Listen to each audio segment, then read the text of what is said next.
Now we're going to take a look at the logic model for IPAL. It's our theory of change of how our program works. All logic models have assumptions, inputs, activities, outputs, outcomes, and impact. And right now we're really going to focus on the components that are specifically synergistic with UDL. So under assumptions, we see in particular that we are assuming that each student is coming with neurocognitive diversity. And that I define as the infinite variation in human neurological development and the exponential potential for variations in learning and cognition. And there are multiple components to neurocognitive diversity that feed directly into our understanding of universal design for learning. We also consider in our assumptions that students are in a continuous process of growth and development. And this is this idea that students are malleable and able to change, learn, grow, and develop. So our inputs then included curricular components that were UDL. Specifically, we thought about what are the ways in which our students vary in their engagement, the ways in which they represent their knowledge, and how they express their knowledge. We took a very, very critical approach to understanding how we could marry UDL principles and the guidelines and the checkpoints to the SET framework by Joy Zabala.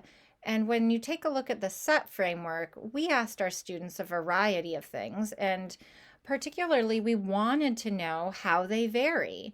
What environments are they functioning in, and what are the demands for that environment? What is fixed and what is flexible? What tasks are they doing? What are the demands of the activity? What is fixed and what is flexible? And then, only then, did we get to the tools, or what tools the student might use to address the variability, the demands of the environment, and the demands of the task.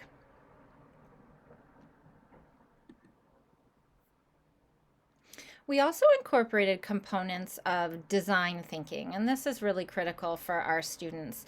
It's our approach to really think about applying UDL and integrating student experience to address what the pain points are in the educational system that we are implementing in higher education. We used user experience research every single day. We asked students how they were experiencing what we were doing in our curriculum, and then we were revising our curriculum and revising our technology based on that feedback. We embodied student-centered design with the ultimate goal of improving pedagogy and cognition. And every day we did participatory action research, and it's where we asked our students to learn about their learning and to reflect on their experiences in order to build further learning.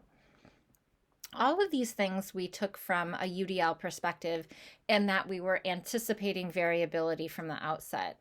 I'm going to shrink these down, and I'm going to show you one other component that really speaks to this. I'm going to show you a portion of our logic model that speaks to the variability of our learners. It's under impact because it is representative of the diversity of our learners. We have a large amount of representational diversity in our students.